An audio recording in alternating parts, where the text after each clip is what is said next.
Welcome to the Comic Sauce Podcast, where we talk comics and comics culture. I am Henry Liu, and today I'm joined by Ranier. Ranier, how's it going? What's up, everybody? How's it going? I'm also joined by Christian Diadamo. Christian, how are you? Sup. Doing well. I'm also joined by Porfirio Rangel. Porfirio, how goes? It's all good here in the hood. Excellent. Today is November 16th, 2023. And we're going to talk about The Marvels, the most recent Marvel Studios movie release. And it just came out recently. We've all seen it, and we're going to go in deep on this one. Yeah, let's talk a little bit about expectations. This is the third MCU movie release of the year. And there have been a lot of TV content. There's been a lot of TV content from Marvel also. But yeah, how do we feel about the Marvels before we saw the movie? Anybody want to volunteer to kick things off here? Porfirio, you want to start? Yeah, I'll start. So, I don't know, this is a weird, complicated question answer, but I really did not care for like a sequel to Captain Marvel, but I was excited to see what the movie did with the characters Monica and Kamala. Like Yeah. they were they're both characters from TV shows that I really liked, WandaVision and Miss Marvel. So I was really excited to see how their stories continued within the movie. But Mm-hmm. Captain Marvel herself, Carol Danvers, I didn't. I just I I'll just be honest, I didn't care for her or her journey, but um so it was a lukewarm feeling for Mm-hmm. this film, Yeah. you know. Um, Quick question right off the bat. Do you consider this movie a sequel to Captain Marvel? Yeah, I was gonna ask that too. Like, I didn't see this as a sequel. Did you see this as like the next chapter for Captain Marvel? I kind of I guess I came into like that expectation that it would be, or kind of like fill in the blanks of like what happened with Captain Marvel in between like her first film and Infinity War. I know like it's been like mentioned, but never really like addressed, in like a storyline. So I thought like it would kind of tackle that like in flashbacks. So I kind of pictured this as more of a Captain Marvel, like a film around her rather Mm-hmm. than um rather than like the trio. Yeah, yeah. That's kind of how I saw it. Like, kind of like with the Doctor Strange sequel. It was kind of less of a Doctor Strange sequel than it was like an ensemble piece, right? But the interesting thing about this movie is they didn't call it Captain Marvel colon the Marvels. It was just called the Marvels, right? Hmm. So, with the other movies like Captain America, Iron Man, Thor, Ant-Man, Doctor Strange, like they're still maintaining like that in the title, right? So this is kind of a departure from that. So just kind of interesting. Yeah, if Captain Marvel had a trilogy, like I wouldn't have expected this to be a part of that trilogy. Yeah. Only because like the trailers that I've seen, like it seemed to equally portray everyone that had Marvel in their name. Right, right. Okay, continuing on with expectations. Christian, what were your expectations going in? Well, I didn't I wasn't feeling the best going into this. I know this might be a downer, but I do think this film was kind of fighting a bit of an uphill battle. And I'm sure we'll probably get into it more later because, well, I really did not like Secret Invasion. Uh, Miss Marvel was all right. WandaVision I liked. Captain Marvel, I was like kind of whatever on, and I think those are kind of the four kind of big properties that I think really lead into this, as we were Mhm, talking about how it's kind of a Captain Marvel sequel, but there's kind of a lot of different kind of chapters at play here, mhm. and so I think so. I wasn't feeling too hot on this one going in. I think because of that, I think I wasn't as big on Ant-Man either. So I think that like cumulatively, because I wasn't feeling as hot on Marvel at the time, I didn't go this way with the best of expectations. But I will, I always like to go into every movie with an open mind and kind of give it its fair shake. But I guess we'll go into more of that later. Right on. How about you, Ranier? What were your thoughts going in? Uh, I didn't really have too much expectation. I didn't, I think to be fair too, because this was also at coming off the heels of the writer's strike, like there wasn't a ton of like press for this. So I don't Yeah, think it yeah, got quite the amount of like hype like a normal MCU movie would get. yeah. Good point. Um, and you know me, like I stay away from like reviews, I stay away from a Rotten Tomato score, but I did hear in the background of a news segment I was watching about how they were expecting this movie to be like the least grossing MCU film. And Mm, I hate that that sort of sets the expectation in my head. And yeah, I tried to bury that, away before watching it. So I guess that was a bit of my expectation because I did hear that, but I didn't have too much expectation for it. I knew it was gonna be a fun film. I mean, I like everything Marvel does, so yeah, that's where I am. cool. Yeah, I have a similar feeling as pretty much all you guys. I was kind of lukewarm on it. Wasn't expecting a whole lot. I guess the only thing that I would say is I do love cats, and cats were featured prominently in the trailer. I guess specifically, I should say Flurkins are featured prominently in the trailer, but obviously they look exactly like cats. So that kind of got me excited, not gonna lie. Um, so yeah, I went into this not too excited about the human characters or the Kree characters or what have you, but I sure as heck was excited about the cats. And that was about all I was excited about going in. And Actually, then we I do all want to saw it. add, All right, go I ahead. do want to add to some of the expectation too. Yeah, go ahead. In addition to that new segment I heard, is that I had a feeling people would be just crapping on this film, like critic wise. And that was Yep. kind of the expectation, like, great, here we go. Yeah. People are already judging this film before it had already come out. Mm-hmm. Are And are you that, are you yeah. are you talking about like the like MCU fans who are like, oh, Brie Larson is such a like male hater, you know?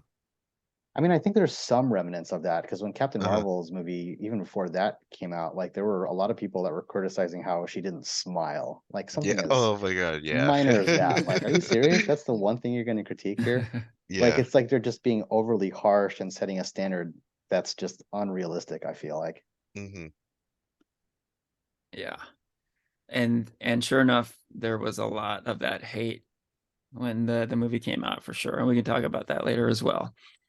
But yeah, we all did go see this movie, and now let's talk about it. Spoiler alert for the Marvels. All right, let's start with some positives. What did we like about this movie? Who wants to I start here? I could start.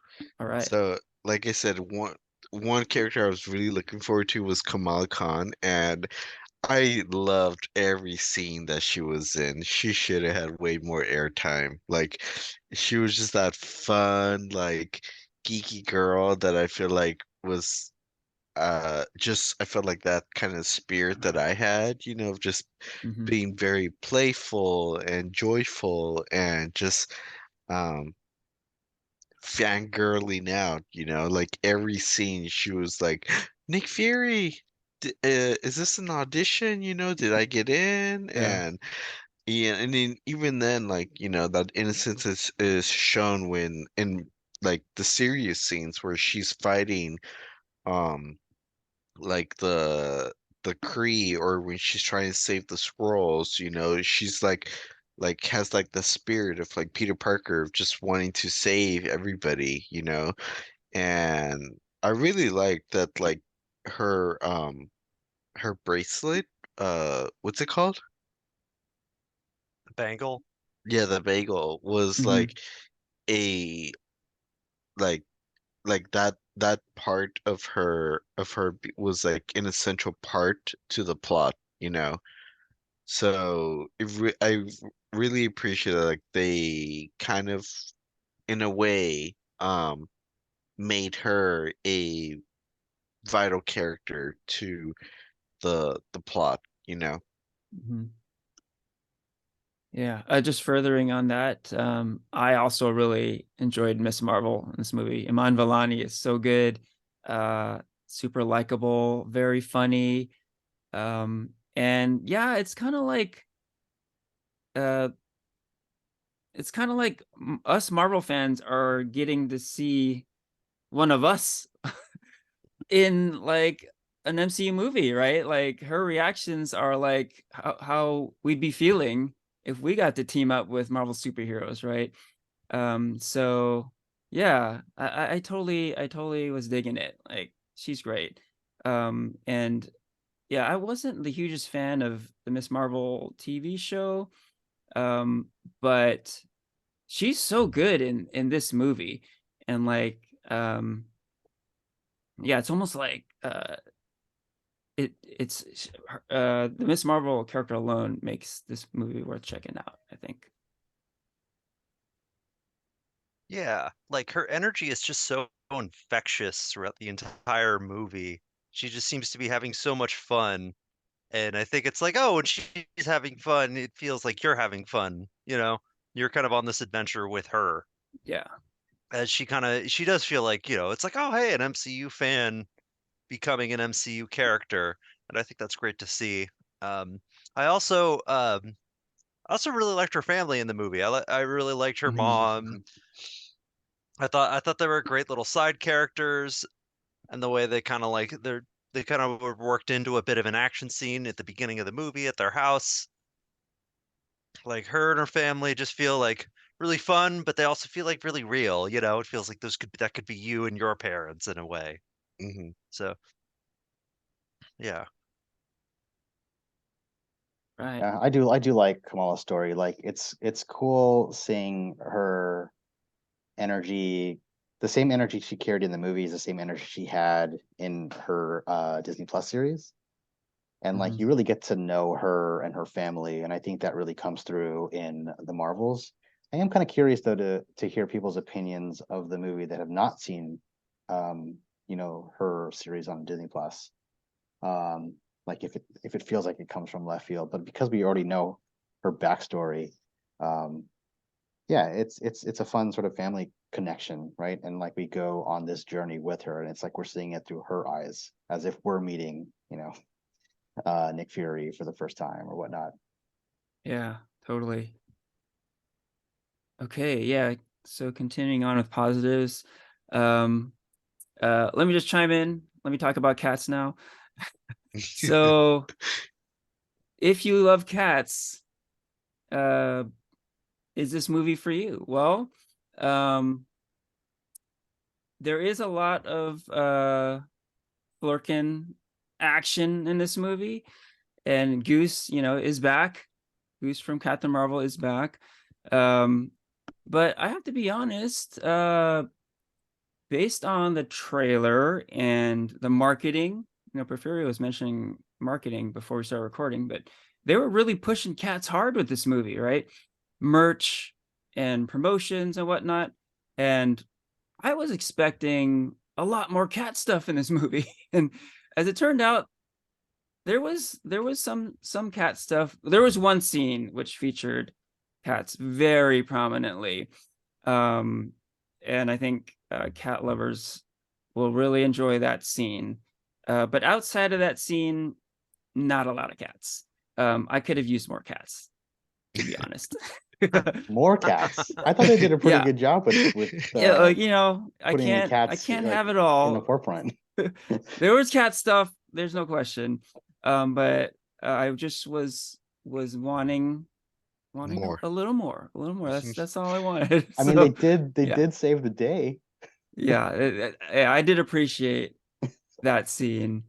Um, so I'll just leave it at that. There was enough to satisfy the cat lover in me, but I could have used a little more. As it is, it's a positive. It's a positive. Yeah, definitely. You go, Henry. Advocate for more cat representation, you know? More.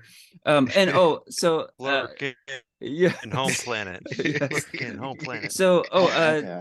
like my love for cats and just animals in general goes deep, and I actually thought of this, how Guardians of the Galaxy Volume 3 features animals very prominently, and there is a very kind of obvious lack of cats in that movie. I don't know if there's a single cat in that movie. There's like tons of different animals, right? And I was thinking, oh, they're probably saving all the cat stuff for the Marvels, right? So between like the Marvels trailer, between the lack of cats in Guardians 3 and all the cat merch for the Marvels, I was expecting like tons of cat shit. So that's why I was just like, oh, there turns out there wasn't that much cat stuff. I'm curious Yeah. what would be like your comparison to a movie that has, oh man, the cats featured here are fantastic. And don't tell me it's cats. I was gonna ask, is it cats? Well, I haven't seen Cats, but I can tell you right now, it's not that movie. and I, you know, to be honest, I don't know if that movie has been made yet. You know, like there are a lot of cool like cat moments in movies. Like we talked about Alien last episode. Mm, mhm. But like just in general, like cat stuff is missing in movies. I'm not quite a cat connoisseur. I like cats. I don't have a cat, but I thought there was a good amount of cats in the Marvels. Fair enough. Fair enough. Yeah. And again, this is it's still a positive for me. I'm not saying they dropped the ball entirely here. I just could have used a little more. I have a follow-up, Henry. I want to Yeah. ask, like, what's your thoughts on the Goose recast? Since I know that cat you really liked in Hmm. Captain Marvel 1.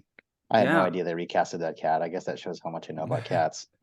Well, I didn't know either. So this one slipped by me. I was kind of disappointed in myself. I didn't realize that Goose looks completely different in the Marvels compared to Captain Marvel. Different cat actors were used. Is it confirmed it And was a different cat, or are you sure the cat didn't just like age since no, Captain Marvel? it's Or confirmed.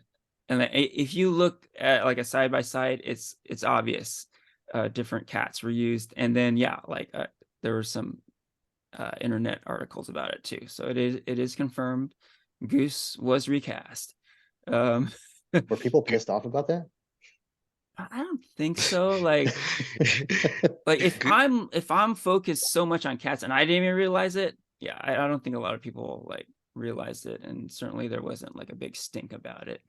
I'm pretty But sure I'm pretty sure Goose's like agent probably like couldn't like negotiate for a higher like salary or something for right, this one. right, Got they were to like, Hollywood.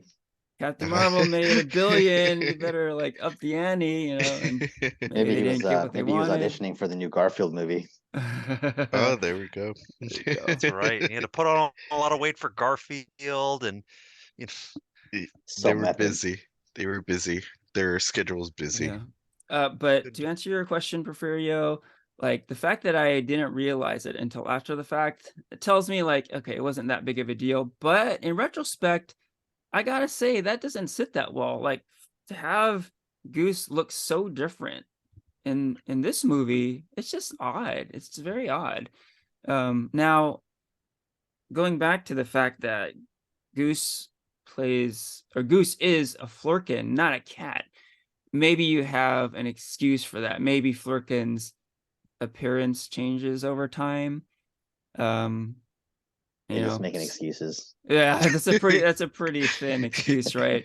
So yeah, it doesn't sit all that well now that I know. I mean, Henry, off the top of your head, do you know how long like a cat's life is supposed to be? Like They have their 9 lives, Yeah. Yeah. so I'd say pretty long. Yeah. Well, okay. Well, yeah, I mean, we're talking like Earth cats, not flurkins. Okay, yeah, you're right. Never mind. Yeah, it's different, right? Yeah. You Because see, so I was gonna say maybe I don't know, because maybe I'm getting too into it, but you know, yeah, because Goose was from the 90s, you yeah, know. yeah. A cat would not live that long, Okay. but this is a flurkin, so yeah. And by similar rationale, you could say, oh, decades later, the flurkin could look much different. It's possible, So my current cat, Smokey, does look a little different now compared to when he was a kitten. So like when he's a kitten, he was almost like all black. But now that he's like an adult cat, there are like some spots, like here's a white patch of fur here and there. And my wife and I are like, oh hey, look, where did that come from? So appearances can change, but not this drastically. So that's the part that's not sitting all that well. So okay, big cat tangent. Let's We get back invested on very track deeply in here. the cats more than We I really All thought we right, would we have. got the cat We- stuff out of our system, I think. So let's move on. Any more positives we want to call out here for the Marvels? I thought it was cool that they addressed Monica Rambeau and Carol Danvers not Mm, having reunited, post blip. yeah, And so that was a cool thing to see. yeah. Yeah. Yeah. I think one scene I really liked in the movie is when they all have to put on the little, what was it, the Kree torture device, and they're Hmm. all like, they're all sitting in the ship sharing each other's memories, and you kind of get all these little flashbacks, and you kind of get to see like a lot of their life. You see that there's a lot of awkwardness and tension between, Carol and Monica, and how they kind of want to reconnect, but they don't know how. And there's a lot of things left unsaid, and Carol's left for a long time, hmm and like it's kind of like this moment where all of it has to come to a head, and but you also kind of get all these kind of flashbacks. You kind of see Carol like visiting Monica's mom, and how Monica's mom is cancer, and like, it's like this really, I thought it was like a really cool like character scene, while also like doing a really good job of kind of filling in some exposition in a way on kind Hmm. of where these characters are. So I really liked that scene. I thought that it like this movie did do a good job of like really humanizing Carol. I think Hmm. she had a good arc in this Yeah. movie. Yeah. Did you Okay. guys like the power transfer situation where they really Mm, couldn't control where they were and how they were using their powers? I I think I was a little mixed on it. I think I really like that first fight scene where mhm. they're all kind of switching between the three different locations. It's very Yeah. chaotic.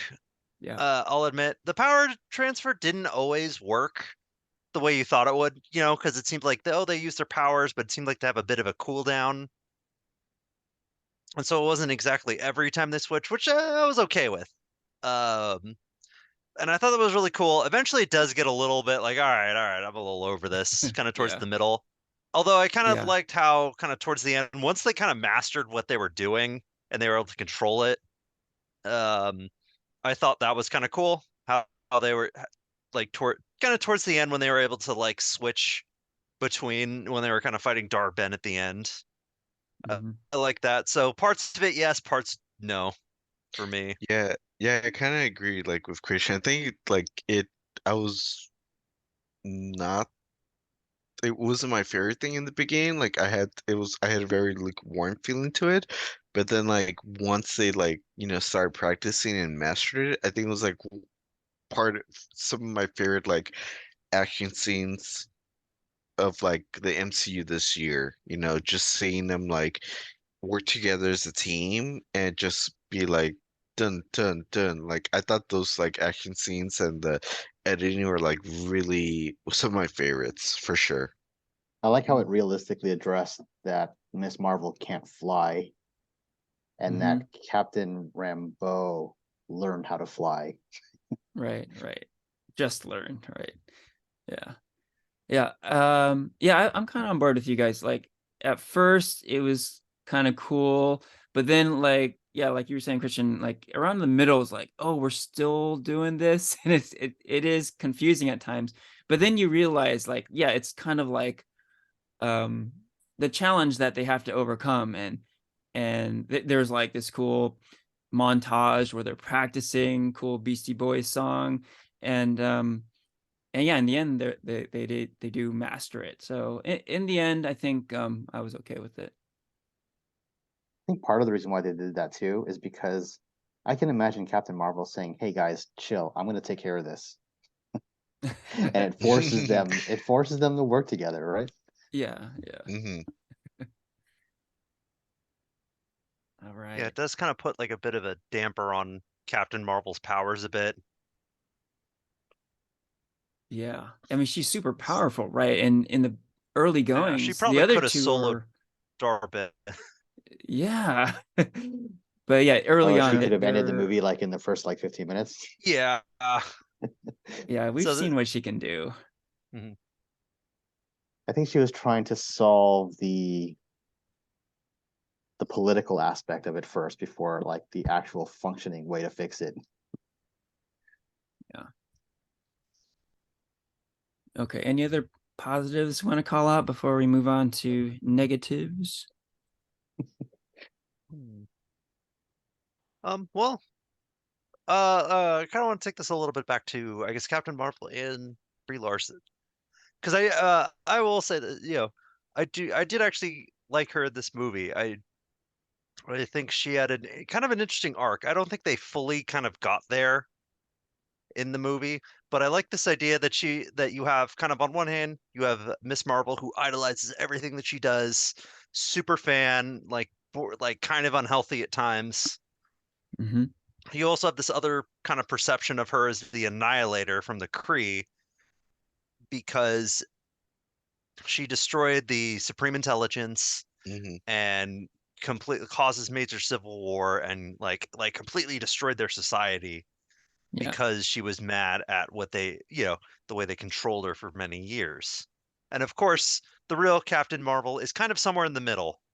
And you kind of see the two kind of opposite ends of her quote unquote legacy kind of come into like kind of come into contact and kind of clash a bit. And how you kind of have these differing ideals. She wants to be like this hero, but she's not quite there yet, you know. She has the power, and but the way she's used it, she feels like she's kind of making mistakes all the time, and she's not quite that hero she wants to be, which is also kind of where they go with Monica's character and how Monica's mad at her because she wasn't there for her growing up, and she was the Auntie Carol, and Auntie Carol never came back Hmm. after Mm-hmm. 30 years because, you know, Captain Marvel said, I need to be this. I need to solve this problem. And then I'll be like, then you'll accept me and I can come back. And I think, and while I said, I don't think it was like perfectly executed by the end. I thought that was like kind of a really interesting take for her character. This character who was like this like all powerful character, the Superman, almost like a Superman without kryptonite, Hmm. you know? So I actually did really I like that about the movie.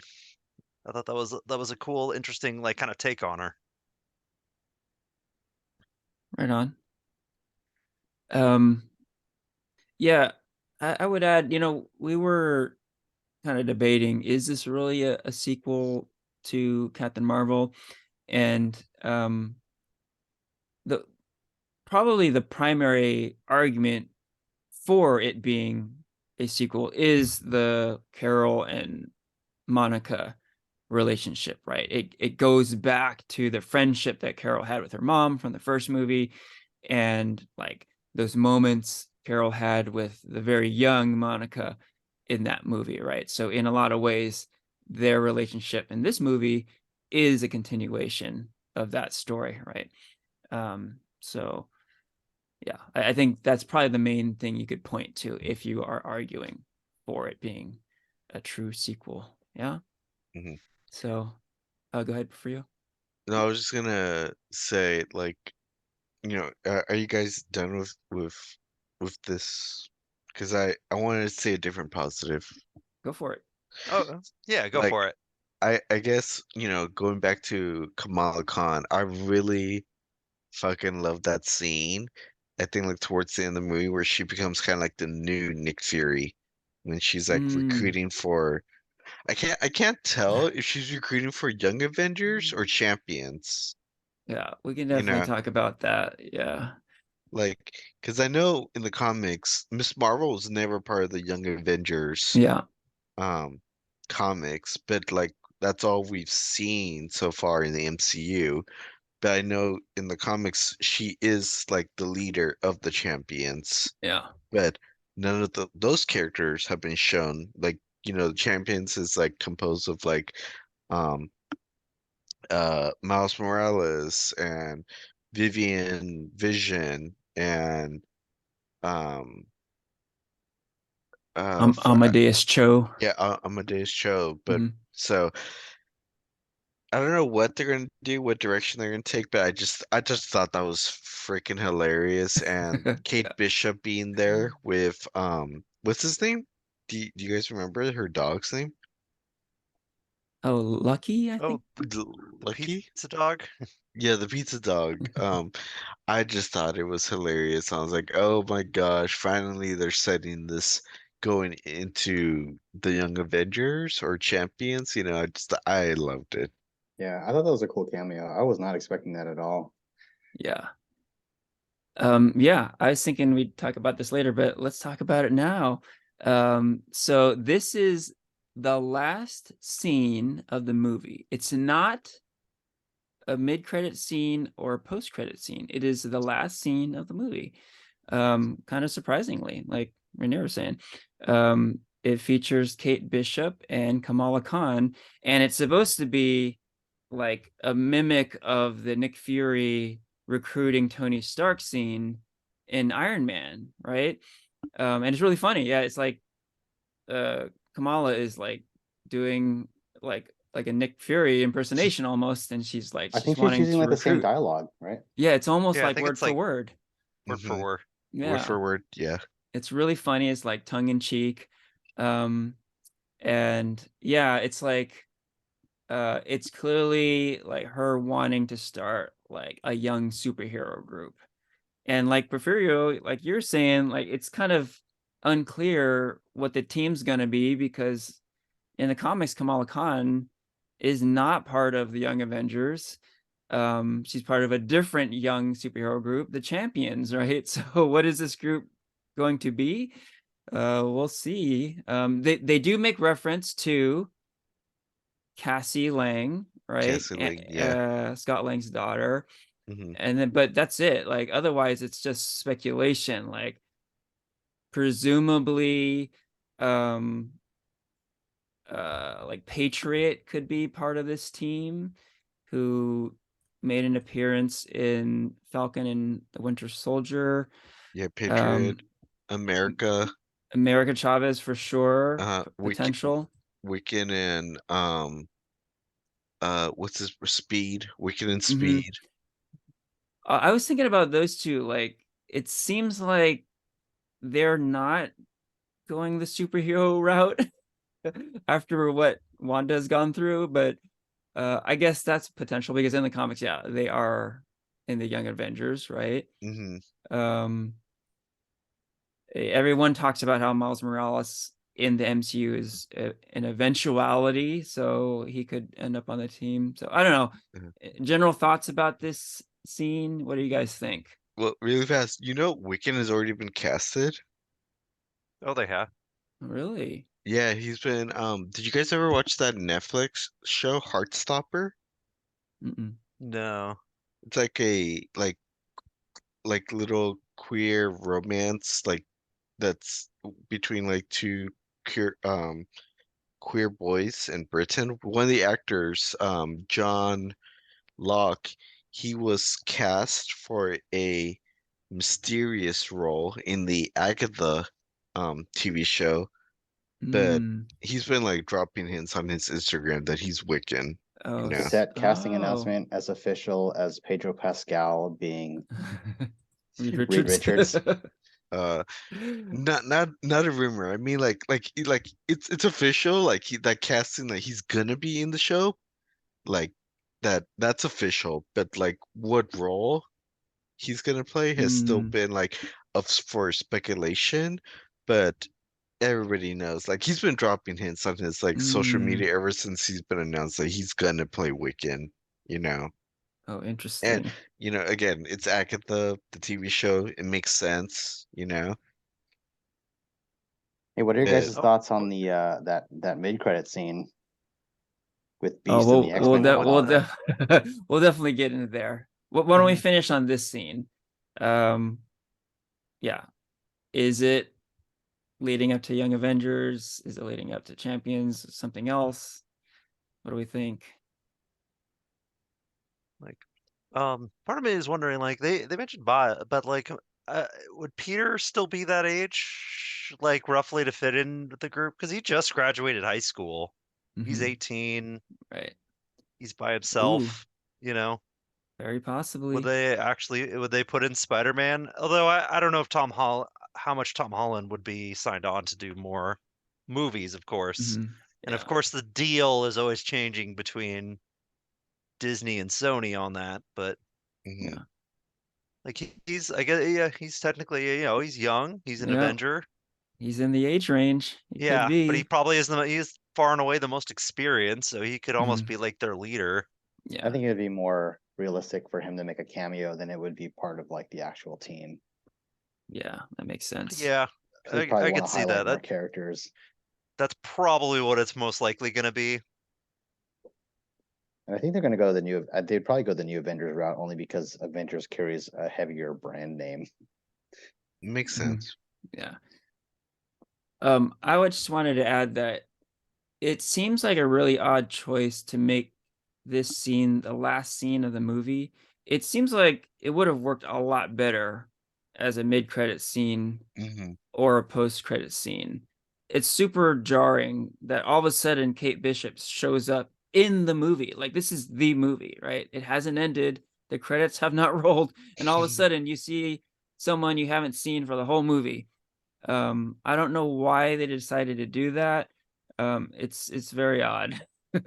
And I will add too that um there is a mid-credit scene that Ranier was alluding to. We'll definitely talk about that. But there is no post-credit scene. So it seems like it would have been perfect to move the Kate Bishop scene to mid and then have the other scene post. But as it is, it's just like, why did they do that? It's very bizarre. I don't know. When Nick Fury approached Iron Man, that was I can't remember. Was that an end credit scene? Yeah. Oh, Yeah, that yeah. was I like think so, post. yeah. That Yeah. was post. Yeah, that's like the last Yeah, thing you Yeah, see. that's right. Because the final scene of Iron Man was the press conference. yeah. Yeah. Yeah. It goes press conference and then mid credits, and then I think Nick Fury after that. Yeah, I His believe that's director is right. just Yeah. shaking things up. Yeah.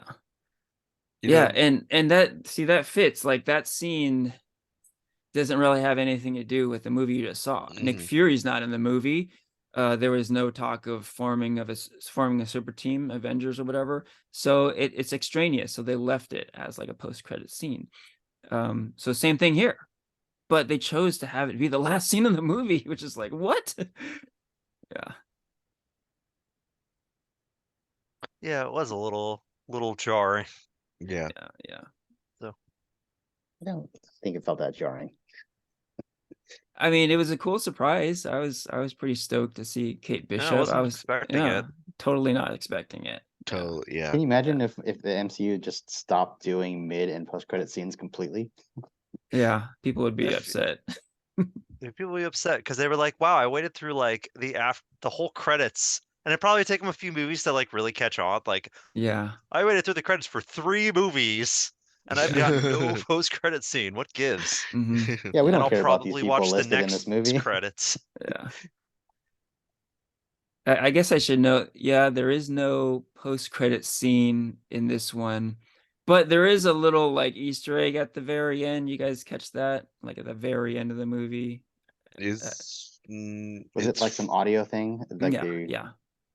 I can't remember what it was. It's like along the lines of Avengers Endgame, where you kind of hear like the Iron Man building shit sounds.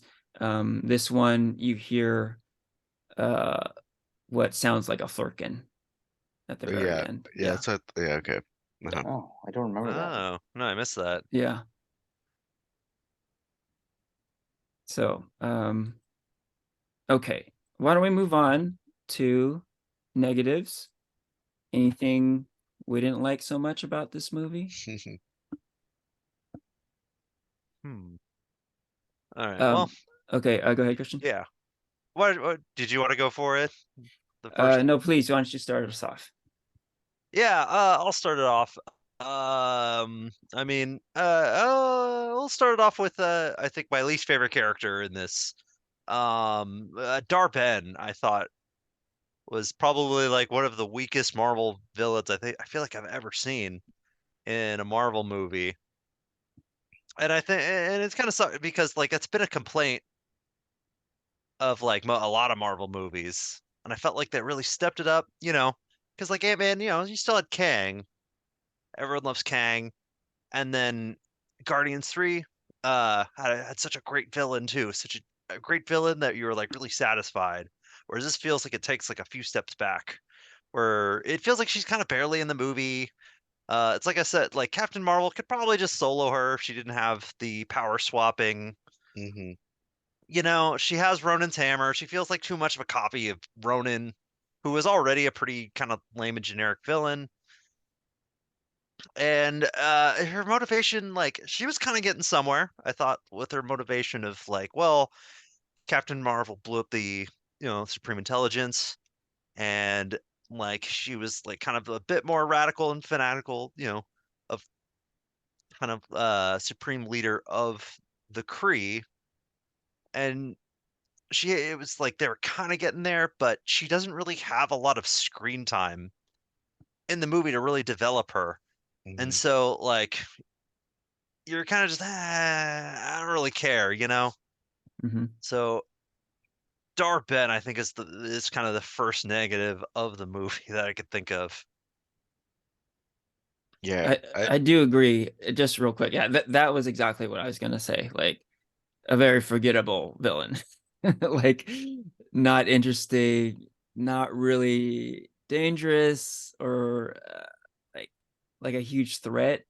Like I was not really worried about this villain at all in this movie. Go ahead, Porfirio.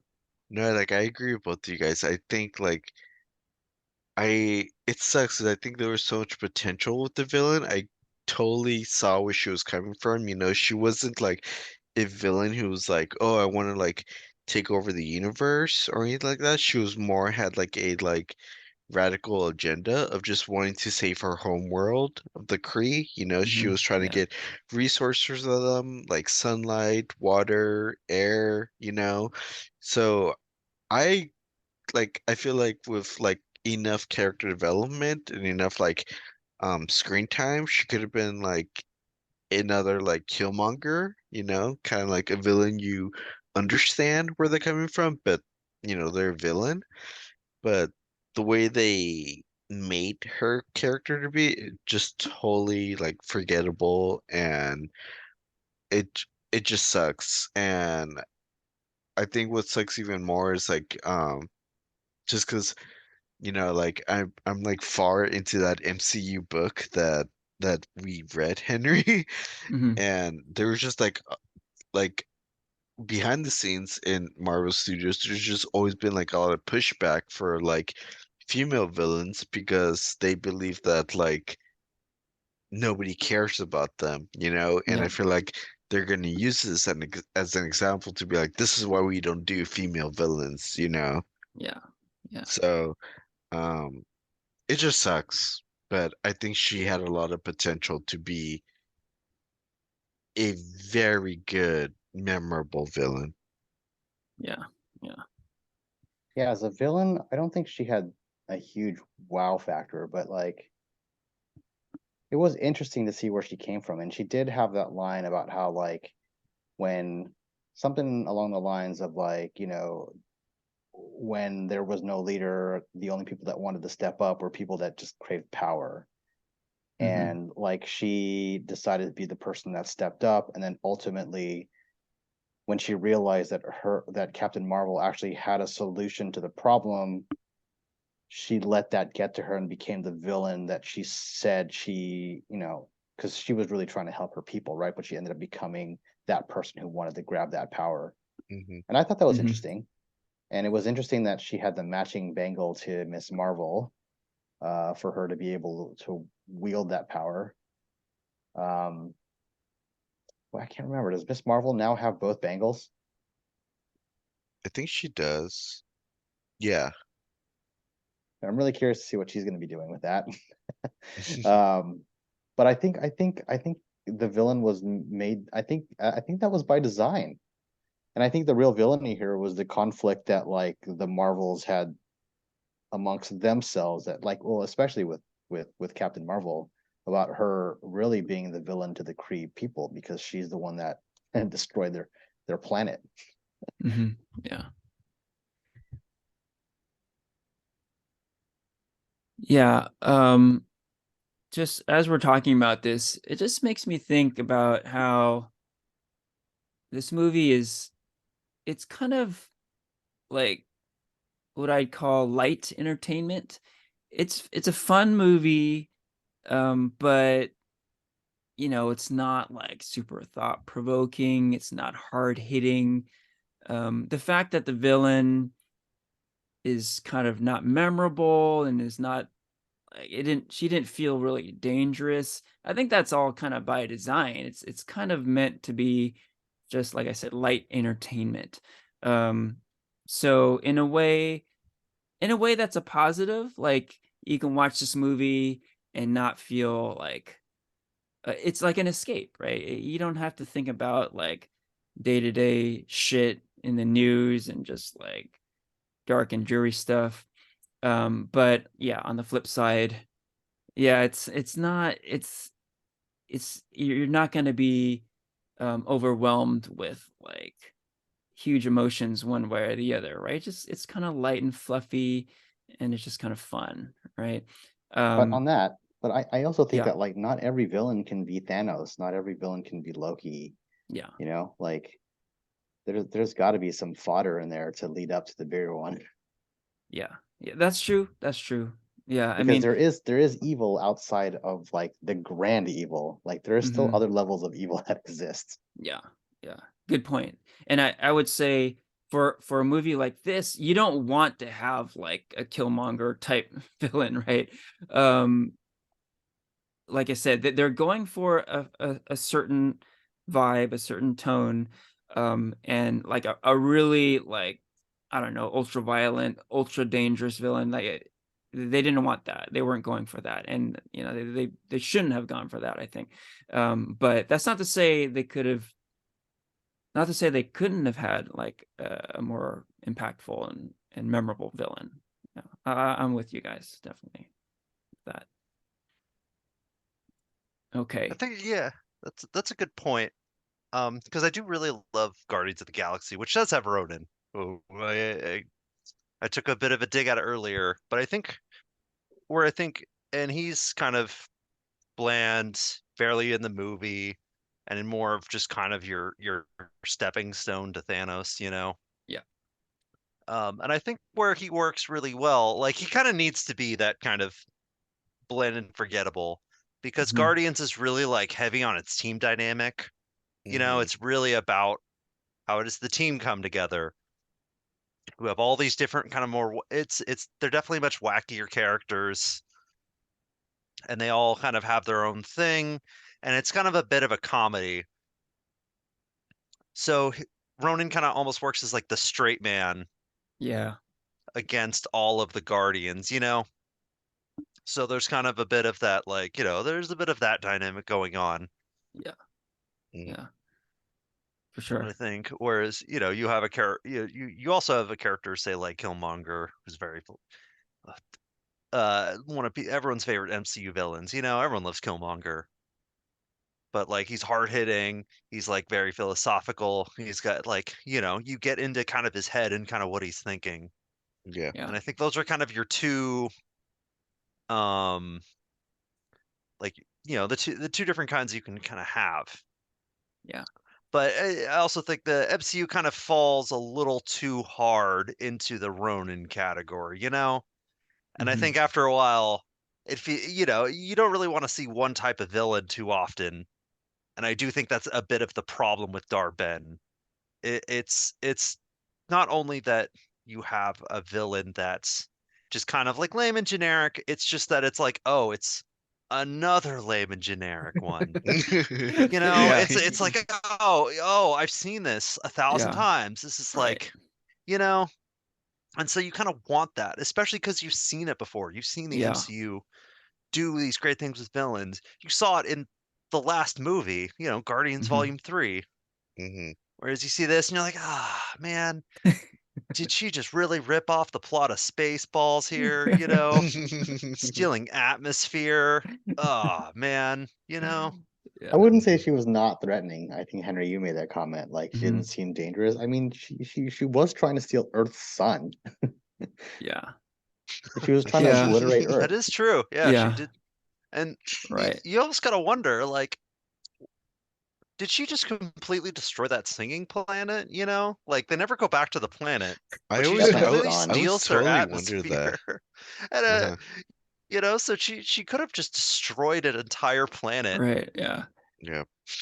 Well, I see, think that's I kind of think my. that's the Yeah. Go ahead, Ranier. I think that's the weight that Captain Marvel carries on her shoulders that she has to live with. Mhm. Yeah. But that is kind of my point where on paper, she is a very powerful character, particularly when she has the hammer and the bangle, right? But she never felt really dangerous and formidable, right? Like, we've been talking about Killmonger a number of times here, but I feel like, yeah, there are parts of her character that are similar to Killmonger in that, in his mind, he's not a villain. He's like really trying to do what's best and he has good intentions, right? Um, but in Black Panther, like Killmonger fucking shoots his girlfriend in the head. After that happened, I'm like, holy shit.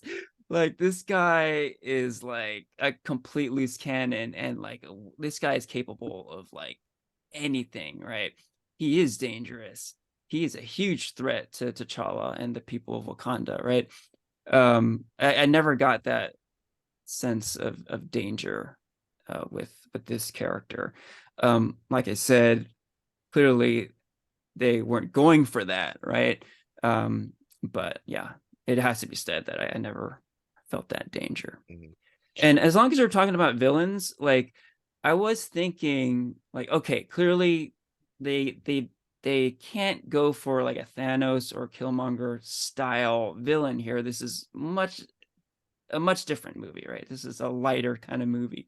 But then I thought of kind of past light, quote unquote, light MCU movies, and I thought of Thor Ragnarok. Like, that's a very funny movie, very goofy, and that movie had a fucking awesome villain, right? Hela, and you know, uh, like Kate Blanchett is so good in that movie, right? And she like kind of Mhm. camps it up, um, and she took a role that might have been really forgettable, like this one, like the Darben character here, and made it very memorable and one of the best parts of that movie, I think. Mhm. Porfirio, you had something? Yeah. No, I disagree with Okay, everything you said. Yeah. cool. Okay, Christian, you brought up the singing planet. Maybe we can Oh talk my about gosh. Yeah, about let's that talk a little about bit. that. Oh, I know you have some thoughts, Christian, so maybe you can tell us about oh that. man, yeah. Man, this is hard. That scene was a little hard to watch. Um, it kind of, I don't know, it kind of felt like it took a bit too much of a left turn in the movie. You know, like I think there's like kind of all this exposition of like all these adventures kind of Captain Marvel had where, oh, it turns out she's married to this like random prince. Mhm. Um, and they kind of they sing in song, and that's like their language. Yes. And I don't know, I it felt like a little too. I didn't really enjoy the joke, I guess, that they was going for personally, Is it of safe the to assume idea you're of not a a singing. is it safe to assume you're not a musical guy or Actually, yeah, yeah. I mean, I'll throw my bias in there. I'm just not really into musicals at all. Hmm. I don't, I don't mind them. I don't mind the odd song here and there. But it kind of feels a little too, yeah, it felt like a bit too much of a left turn, a little too like Disney, a little too Thor: Love and Thunder. I Way too thought it Disney. just, yeah. Um, and but but they, I think what's also kind of sucks is that they don't fully commit to the bit. It feels like once she's like, "All right, I need to talk," oh, he's bilingual. They never really go back to the singing at all in the entire planet. Mm, Like I think that they could have had done something kind of cool because there's a battle scene like shortly after. right. And Hmm. you think, oh, what if the soldiers kind of had like a battle chant that they did or something? And they kind of just turn into just kind of like nameless soldiers. They don't say anything. They just kind of fight. So I Yeah. really Yeah. didn't like the concept. And I thought the half-ass execution was even worse on that scene. I was not a fan of any of that part. It also feels like something that was cut way down. You have they kind of feature this K-pop star, yeah, making a cameo there. I'm not sure if he had like a larger part, but it felt like I don't know. It didn't fit in the movie he's a for K-pop me. star? I actually didn't know that. I think so. Let's see here. That's why I feel like I Yeah. remember I seeing think that he's a online popular somewhere. like isn't he a popular like Yeah. Korean Yeah. actor? Yeah. I looked He him might up a just be a bit. popular actor. Yeah. He's a Yeah. Korean actor, but I think not technically a K-pop star. Oh, he's not a K-pop. Yeah. Okay. He All looks right. like Well, one my for bad. sure. I stand corrected. Yes, he does. Yeah. I actually thought the Singing Planet was pretty funny because you have to imagine like in every MCU movie where they're out in space, they go to these different planets and everyone speaks English. And I understand that they'll usually throw the universal translator. Hmm. But I mean, there's got to be a planet out there where they're doing something different, and they did something different. That they did. It's just very different. Um, yeah. Yeah, I'm pretty much in agreement with Christian here. Um, that whole scene was very cringy for me, very hard to watch. I think the term douche chills came to mind when I was watching this scene. Douche chills. Oh, that's a Yeah. new one. Yeah. Oh, I think it's an What? I Arrested like that. Development term. But I definitely got douche chills.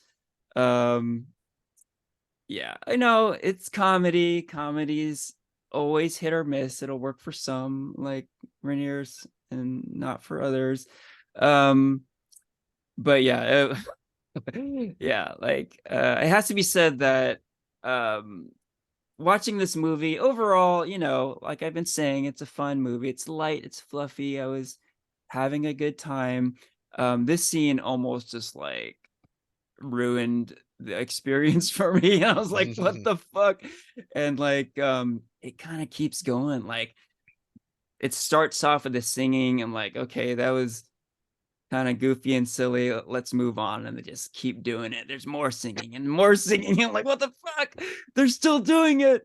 I can't take this.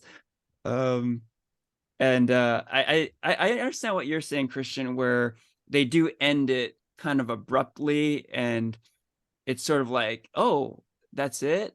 But to me, it was such a relief that they stopped singing. I'm just like, thank God. Okay, I don't care the explanation. I'm just glad that part's over. Thank God. Yeah.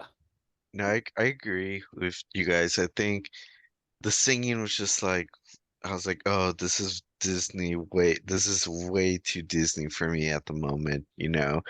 Like, and just the singing was, it just caught me off guard. I was like, I did not expect that. And I know I said like I wanted more like backstory to Captain Marvel, but I was not expecting that she got married to this person and is now a Disney princess, I guess, you know?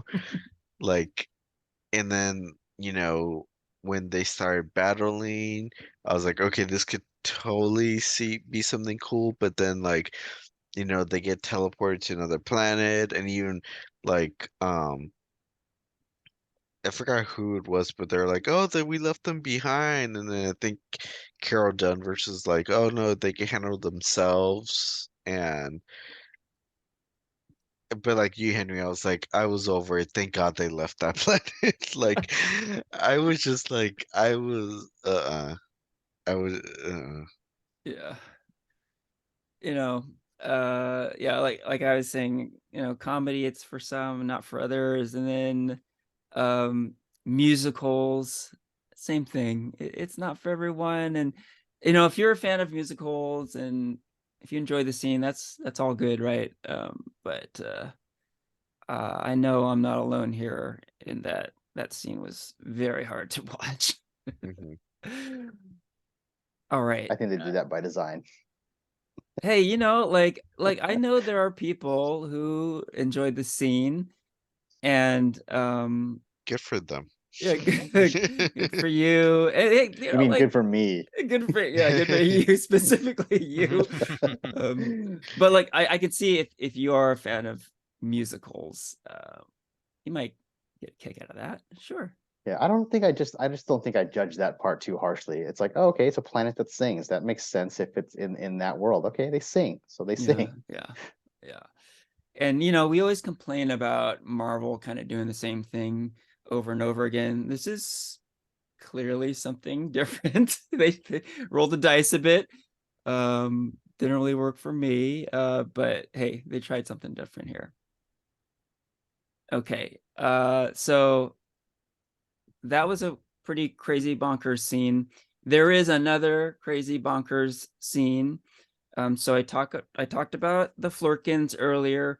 There is a wild scene later in this movie where, man, it's almost hard to describe, but there are people who are in danger and they need to escape like the space station, but there's not enough like escape pods, right? So the solution they came up with is having the people go inside of the Flurkin, right? We saw in Captain Marvel, Goose swallows like the Tesseract, right? So clearly Flurkins can store stuff that are like bigger than their size, right? So they can swallow people and they can get transported off the space station safely. So it's this crazy scene where like all these cats are swallowing these people up, and they have a song from the musical Cats playing, and it is completely crazy. Yeah, what do we think about this scene? Thoughts? Like cringy, a la the singing scene, hilarious. What do we think? I'm personally in the former. I felt like it was like the singing scene. I was like, oh God, oh no, what is this? I was not a fan of that. Yeah, I wasn't a fan of that scene at all. Yeah, I just thought that was really out there. Um, just I guess even like the slow motion shots of like people being scared and like them being eaten up. I was just like, no, please don't slow motion. Just fast forward this. Like, let's just. It was just too ridiculous on my end, you know. I thought it was the perfect solution for an improbable problem. Those guys all would have died, right? Like, Yeah, how yeah, else would they have survived? They didn't have enough escape pods. Like, what are you gonna do? yeah. Although now we do learn though that people can live in the atmosphere within the dimension that Flurkins swallow people in. Right, right. But I like what you're getting at, Ranier. Like, um, there was a narrative progression with this scene. Like the singing seemed like completely out of left field and it had nothing to do with the story, right? But this scene, uh, like the Flurkins are the heroes of the scene, right? They're the way out of this situation, right? So there is like a progression in the story. So it isn't like completely just something bonkers for the sake of something bonkers, right? And as you know, we've been saying, I love cats, and this is the big cat moment, and I loved it. I really did love this scene. And it's not just cats; it's kittens. It's like baby cats. It's like you can't get cuter than this. Oh, it's so good. So The lead yeah. up to it though, the lead up to it though is that, oh, there's this mysterious growth on the ship. What the Right. heck is this? Yeah. Oh, now it's like infecting the entire ship, and little did we know that Goose had babies. Yeah. Right. Yeah, we were talking about the movie Alien last episode. So it kind of sets it up like there's this like ominous alien presence. Like, what is this growth thing, right? And it turns out to be baby Flurkins, right? Little kittens, little cute kittens. And it was pretty hilarious, I think. I thought it was funny too that like Miss Marvel had to be like, let them eat you. Like, so Right. I guess that may be another question too, is if you guys were in that position, would you let the Flurkin eat you? That is a good question. Uh, Like, if you knew that it was safe and basically life-saving, yeah. But I think in the context of the scene, the people were not aware, right? That's why Kamal was like, just let him eat you, it's okay, right? So a lot of hijinks. All right. Yeah, any other negatives you want to call out? I mean, that one wasn't like across the board negative, let's just say. It was I a think split decision there, but go ahead, Porfirio. I think Christian brought it up earlier, but I just feel like the movie was because of the editing. I just felt like there was some stuff that got cut out that didn't make the final cut. It's Mm-hmm. one of Marvel's shortest movies. I think the runtime is only like an hour and 45 minutes. And it just felt like there was a little bit of story that had yet to be developed that like they had in mind, but I think just for like sake of time they cut it. Mm. And yeah, I just felt like there was just a lot of story missing. Or maybe I'm just too used to a Marvel movie being 2 hours, but Mm-hmm.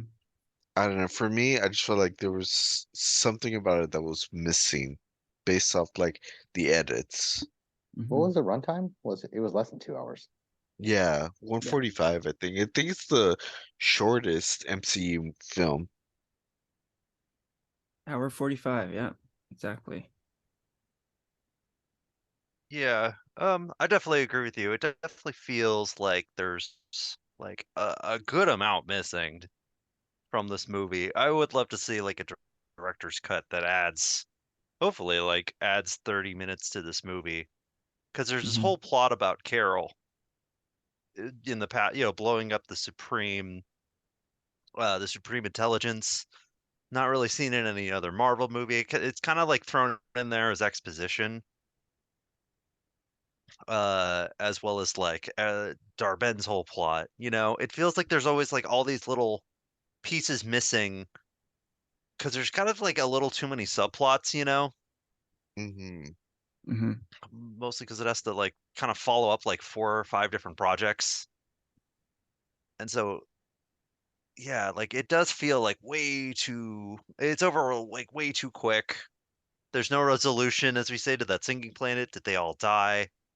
Did they survive? There might have been a throwaway line that I missed, but who knows?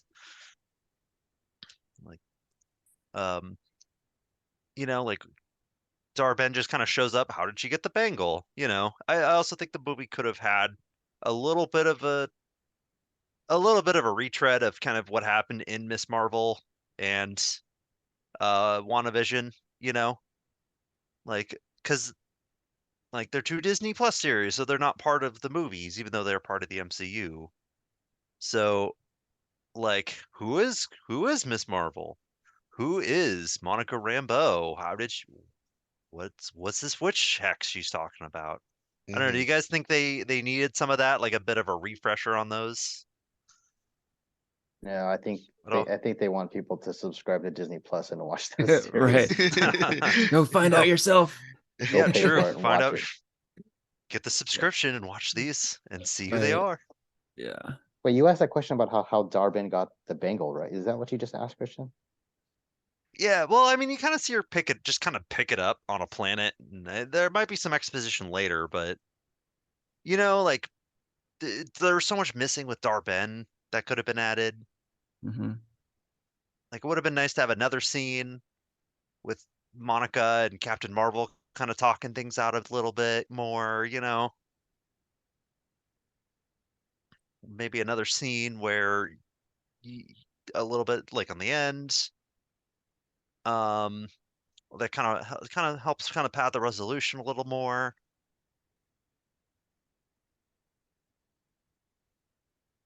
I don't know. Yeah. What do you guys think? Because oh, go for it. Go for it. Yeah. I mean, I would just adding to that, like, we're all saying it feels like there's something missing here, but what is it? Like, what would you guys do more of? Like, what are the additional 15 or so minutes I you could think add here? I think like what Christian said, I think I would have liked some more like airtime to like Darben, just like a little bit of like backstory to like how she found the bangle, or like kind of like like Guardians, like Star-Lord found like the orb and like he did this, like I thought that was a cool like opening scene, like they could have done something similar, Hmm. or like kind of I guess like yeah, like just give her more of a backstory to further develop that character. Because like right off the bat, she's just like you guys we've been saying, like she's just really forgettable, and there's just no backstory or airtime, screen time for her. Hmm. Yeah. Yeah, I don't know. I really think she was made to be forgettable. She dies at the end, so she's not coming back. Disposable. Yeah. Let's move on. I guess I should say, obviously, if I were to add runtime to this movie, it would be more Flurkins. Enough said. You would, Done. Henry. That's just me. More Um, cats. more cats, just more cats, please. Okay. All right. So random thoughts doesn't have to be positive or negative, and we've kind of been just throwing random thoughts around, but specifically, hey, let's talk about the mid-credits scene. Uh, I think one of the buzzier aspects of this movie, because it seems to introduce the X-Men into the MCU. What do we think about this scene?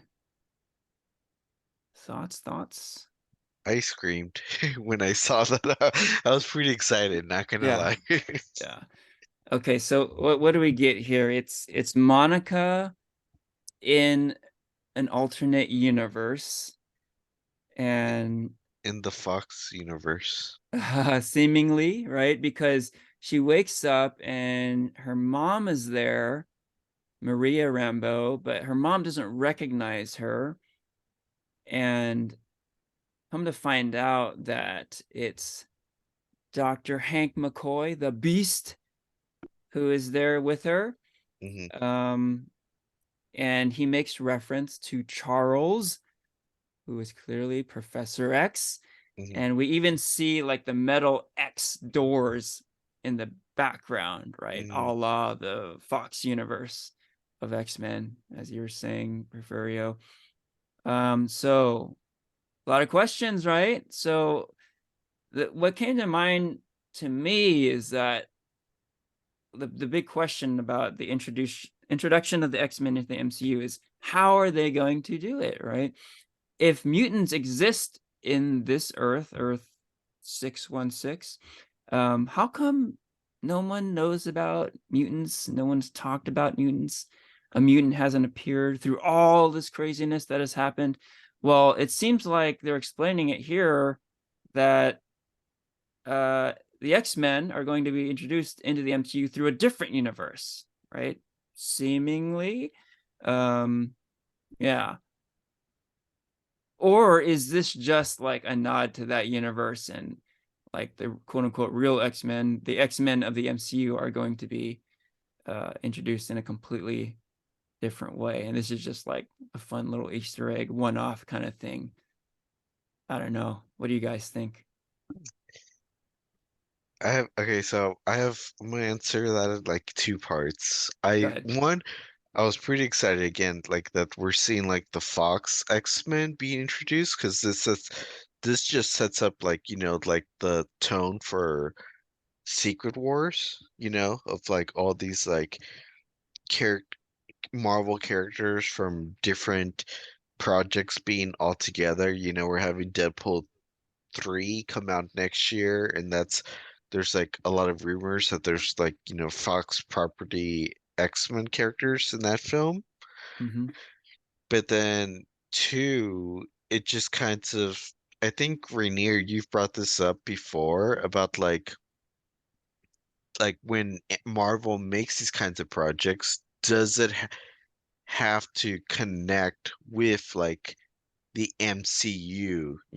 Is it possible to just like make a MCU film and just have it stand by itself without like connecting to like the larger, like in this case, multiverse storyline, Because I feel like that's like the hype that now with like phase five, right? Now, phase five, now that we're moving forward, and like that's completely absent throughout the film until Mm-hmm. we get to this like mid-credit scene. Yeah. So you didn't quite address like, do you think this is reflective of the X-Men we're going to see moving forward in the Uh, MCU, or is it just kind of like a one-off kind of fun thing? I think it's just a one-off thing. I feel like Marvel eventually is gonna have their own X-Men team, but I feel like just for like the sake of a Secret Wars storyline, that they're gonna introduce the Fox X-Men team. Mm, okay. Oh, interesting. So you're saying, okay, this isn't going to be the X-Men people or the main X-Men of the MCU, but that's not to say that they could still tap into this universe Yeah. for Secret Wars and whatnot. Yeah. Okay. Interesting. Yeah, I Yeah. think I think Oh, it's yeah. a Go ahead, Ranier. I think it's gonna be a one-off thing. I don't think they're gonna rehash like the old X-Men. I think MCU is gonna want to start fresh with their own X-Men, but they're probably gonna want to like make some connections to like, Fox's X-Men. Mm-hmm. And I think Porfirio nailed it that it's probably gonna be some connection to like Deadpool 3. Yeah. But I mean, I don't know. I can't imagine like the old original cast from X-Men being part of the MCU, Yeah. Yeah. especially if they're gonna, do another 10 years of like X-Men. Hmm. Yeah. I mean, you guys bring up interesting points because, like, I never really read it as like a fun one-off kind of thing because we already got that fun one-off kind of thing with Patrick Stewart in Multiverse of Madness, right? So they've kind of done it again, right? It's almost like a tease. like, oh, it's the X-Men, but that's not really the X-Men you're gonna get later. Just you wait, right? So I don't know, that's kind of frustrating, right? They're just like teasing the hell out of this thing. But yeah, the more I think about it, I think you guys are right. Yeah, it is just kind of a fun one-off thing. It doesn't really have anything to do with like the true future of the X-Men in the MCU. And that introduction has yet to happen, right? We're still waiting. And if you consider that it's like an alternate universe, like it's very easy to just be like, well, that's that. Here's the real Yeah. universe. Yeah. Mm-hmm. Yeah. Mm-hmm. Yeah. Right. And Ranier, you're saying, oh, it's hard to imagine having the Fox universe in the MCU. Well, after Spider-Man No Way Home, like anything's possible, right? I mean, we literally had Tobey Maguire as Peter Parker in that movie, right? So um they could bring back all those actors, right? I mean, they could, but like if you look at like No Way Home, like, do you think we're gonna see like are we gonna continue to see Tobey Maguire Spider-Man like in future films? Like maybe a cameo here and there, yeah, but like holding an entire feature-length film to intertwine into like a universe of X-Men, like I can't see that happening. Yeah. No, Mm-hmm. solid point. I do agree with that. I Yeah. agree. Yeah. So uh yeah, the more I think about it, it's a little frustrating because similar to what we got in Multiverse of Madness is like, yeah, fun fan service Easter egg type stuff, but nothing really of substance and nothing that really satisfies us in terms of, okay, this is going to be the X-Men of the MCU. We have yet to see that. So we're still waiting. Still waiting. Yeah. Okay. Christian, you have some thoughts? I could imagine them like if they came back, it would probably be Deadpool and like Secret Wars. You know, those could be like the two worlds that kind of collide to fight. Kind of like how you have like, your 616 and Ultimate coming together. Hmm. Uh, they could do something like that. They could have like kind of your kind of final hurrah to these characters. Maybe the ones that aren't Wolverine. I feel like Hugh Jackman would probably be done again after Deadpool 3. Hmm. But if they wanted to bring back, say, like James McAvoy and, Fassbender and all that, Yeah. one last kind of hurrah for Secret Wars, and then maybe I don't know if they would do some sort of like kind of reboot or reset or anything like that after it. But after that, let's say that world is destroyed and mutants kind of just start popping up in the MCU, and then they can have the new X-Men with new actors, telling new stories and all that. Yeah. So I can imagine that being like phase 7 of Mm-hmm. Marvel. I would like to actually see X-Men be its own thing and not have to necessarily tie into the Avengers. I feel like it'd be a nice clean slate, start fresh with a whole new universe, and not be so beholden to the continuity of like the Avengers. And yeah, I'm sure at some point they'll cross paths, but like I'd hate to like have it like sit on the Avengers' shoulders. Yeah. Yeah. It's a tall order these days, but I agree. I'd like to see that stand alone at least for a while before they do a crossover, right? But we'll see. Yeah. Like Okay. we had a lot of complaints about Spider-Man. Like Spider-Man being introduced in the MCU was through Iron Man, basically, right? He Mm-hmm. he wasn't standalone to start off with. Mm-hmm. So yeah. Okay, Porfirio, go ahead. No, I was just gonna give a different like hot take to how this film, and I guess even the post credit, the mid credit scene, like leads up to Secret Wars. Oh yeah, go ahead.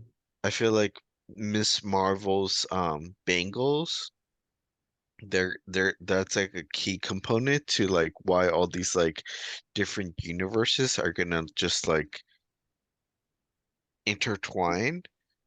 But then like, because there's like a scene within the film where Miss Marvel or not Miss Marvel, Captain Marvel's like, oh, like that this is what they're called, you know? It's always been like a kind of like a ghost story. I think that's the phrase that she uses, but she never knew it actually existed. And I feel like she kind of referenced the same thing in the Shang-Chi post-credit scene with the 10 rings, you know? Hmm. So I feel like those 10 rings relic and this are like key components to how like the universes like open up and kind of collapse on one another, you know? Hmm. That's my theory. And if I'm right, you heard it from Interesting. me. There you Yeah, go. you You heard heard it it here here first. first. Yes. Patent right here. Yeah. Yeah, no, I'm on board with the ancient relics being like the this the current state of what was the Infinity Stones previously, right? They're leading up to something. They gotta be, right? So yeah, we'll see exactly what happens later. Um, but for now, maybe we can talk about some of the stuff outside the movie a bit now. So um the box office of the movie and some of the online hatred for this movie. I haven't heard You I know. haven't heard or seen any of this, so I'm actually kind of curious to hear it. Wait, Okay. wait, I have one more question, I guess, Yeah. about the film Go before ahead. we get there. Yeah. Like, you know, I guess we talk about like MCU continuity and everything, but do you guys think that this film takes place before or after Secret Invasion? Hmm. Oh yeah. I was also wondering this. Mostly because like Nick Fury's just such a different character in Yeah, this I than Yeah. he is in Yeah. Secret Invasion, you know? He's like a Maybe it's happening in parallel. yeah. But Yeah. you know, it does feature the Kree and the Skrulls kind of coming together at the table for peace talks, which is what they Hmm. were talking about at the very end of Secret Invasion. So Right. it seems like this comes after, but you also I heard that somewhere along the line this movie is supposed to come out before Secret Invasion originally, Hmm. but of course with COVID and shifting schedules of all these things, that's just kind of not how it turned out. Yeah. So Now, if memory I don't know. serves correct, at the end of Secret Invasion, Nick Fury goes back into space, right? hmm Yeah, that's why I kind of feel like this is post Secret Invasion. It seems like okay, he went back to Earth, did his thing there, and then he went back to space. I guess he was in space prior to coming back to Earth in Secret Invasion, so I guess you could argue this is what he was doing in space during that time. But it feels like this is post because it's kind of a more relaxed Fury, right? It seems like he worked some shit out and he's just like kind of chill, right? Um, yeah. So that's my feeling that it is post Secret Invasion. And to be honest, one of the sad things is like it kind of doesn't matter at all because Nick Fury does next to nothing in this movie. Like if you go to this movie wanting to see Samuel L. Jackson, this is not the movie for you. Like he does very Yeah. little, very little. Yeah, Which it is doesn't kind of really yeah, it's unfortunate. Usually, even if he's in a movie just for a little bit, usually it's like quite memorable, but he doesn't really do much at all here. yeah, everything he says in this movie feels like it's like a joke or like leading up to a joke, you know? Yeah, hmm Everything right. he kind of does is a bit of a quip, which is too bad. Yeah. I don't know. I think the reason, like, I was just kind of thrown off because I guess, you know, like with like the end of like Captain Marvel, it just seemed like Earth was like a safe haven for the Skrulls, but then to come to find out like the Skrulls have like a planet where they could kind of call home, you know? Mhm. Like that totally caught me off guard. I was like, oh, Skrulls like exist in another part of the universe, you know? And then that gets blown away, and then they get Yeah. taken now to Asgard. Oh yeah, which is Um, Oh, on Earth. So right, right. Yeah. they're not welcome. Yeah. Yeah. so, uh, too much Marvel continuity to follow. Yeah, it's a lot to follow. But the more I think about it, it is kind of cool. Like, I think it's one of those things that Kevin Feige is just sort of keeping tabs on. And yeah, like if you're following the history, the scrolls are being fucked with royally, right? And aside from like this like terrorist scroll group in Secret Invasion, they're mainly like um good people, right? But I think they're being messed with so badly. We could see them as like an evil empire like we see in the comics, right? Like at some point it might be like we've had enough. We're going to war. We're militarizing, and like they become like a whole threat to the universe type thing, right? hmm So yeah, watch out. It seems like they might be setting up for something like that. Okay. So yeah, what about all the drama like outside of the movie itself? So um this movie is a box office dud. Very few people saw this movie. We Did, went to see it, but not a whole lot of other people saw it. didn't like it make like 45? 45 million opening domestically, um, way under expectation, hmm and just, yeah, pretty much a box office bust on all fronts. Um, you know, um, Ranier, you're kind of spoiled to that earlier, and like I guess those predictions came true. Um, yeah, I mean, I guess it's not a huge surprise. People were saying like, "Oh, there's not a whole lot of clamoring for a Captain Marvel sequel," and the two other characters are like from TV shows. One, Miss Marvel, not a lot of people watched. The other, a side character in a TV show, right? So like the built-in audience was really not here for this one. And yeah, that's kind of what happened, right? Like not a whole lot of people showed up. Um, and then I guess that kind of went hand in hand with all this like online hatred, all the toxic fanboys who are calling it the MCU and all this nonsense, right? Yeah. Yeah. Um, so what do we think about all this? The box office disappointment, the online hatred, all that stuff. Screw the It is kind of haters. messed up that like a news outlet would be like, oh, this is expected to be the worst movie that hasn't even come out yet. Like, where do they get those projections from? Is it from like the screeners that like the critics get first? And That's a good also, question. isn't that basically advertising the movie like, hey, this is gonna be bad, but it's coming out like next week. Like, isn't Yeah. that what they're saying? Yeah. Yeah, it's like reverse bad, it's just like intentional bad press just to like Mhm. kill the movie. Yeah. hmm Or that's Yeah. what it feels like. It is too bad. Like this it feels like this never really got a chance. Mhm. Because you have Yeah. all that mixed with the writer strike and the fact that they weren't able to promote the movie at all. It seems like this movie did have all the chips against it. Yeah.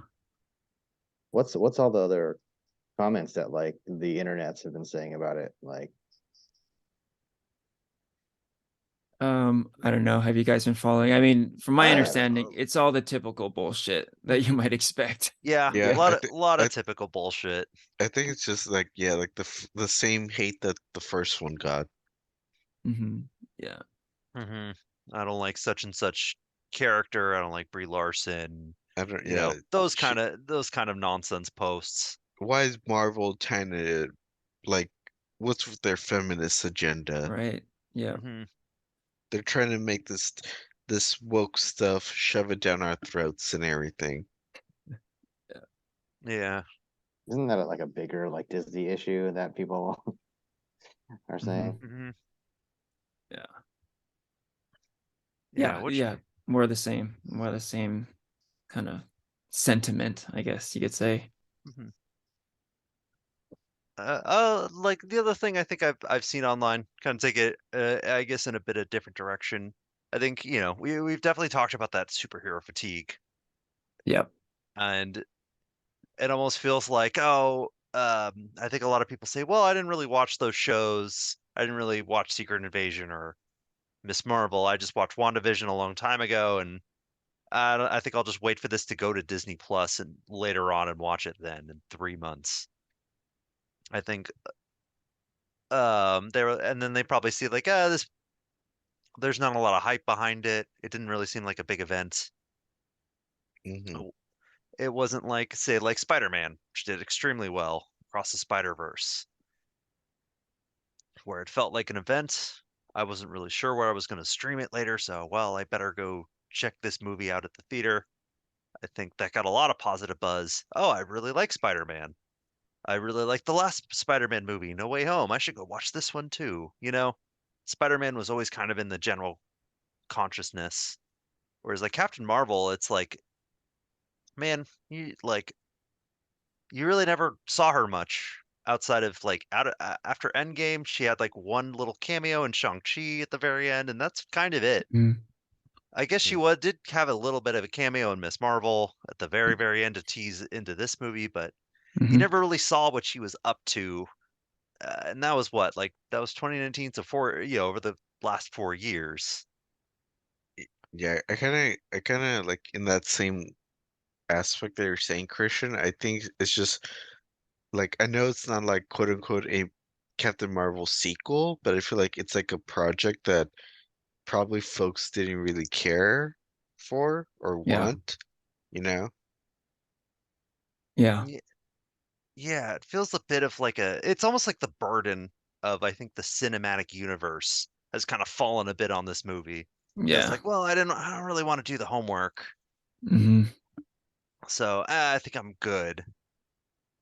Yeah. I heard an interesting take on someone that doesn't dislike Marvel movies, but said I don't watch Marvel movies because I'm really tired of the fans that watch Marvel movies. And I'm pretty sure most of that is pointing towards like the toxic fan base, but like, Hmm. the fan base for MCU is certainly not, they're everywhere. Yeah. But I also think too, because of like how big it is, like it's like the Game of Thrones thing where people's theories suddenly become these they become like expectations, like, oh, what if this happens, what if you see this and that, and if that's not delivered, then suddenly it's a disappointment. Like people's theories have preceded what we're actually getting. Yeah.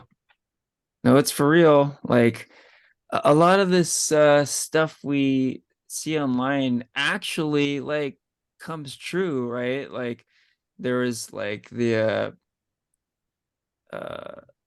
the fan casting for Reed Richards in Multiverse of Madness, and it actually happened, right? Um and like on the DC side, like the whole release the Snyder Cut thing, it actually happened. The movie was released. So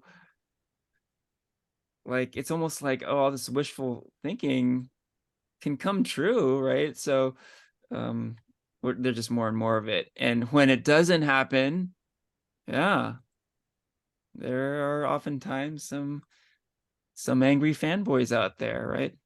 So that's the world we're in now. Hmm. Yeah, Yeah. it is an unfortunate like self-fulfilling prophecy in a way. Yeah. Yeah. Hmm. But just some random thoughts. Like, I think the novelty of female superheroes has kind of gone away. Like, um, just kind of looking back at Wonder Woman and Captain Marvel, huge box office hits, right?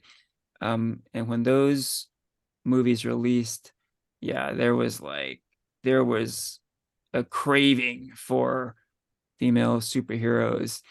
But now those movies have come out. There was a Wonder Woman sequel, there was a Black Widow movie. Yeah, the novelty is worn off a bit.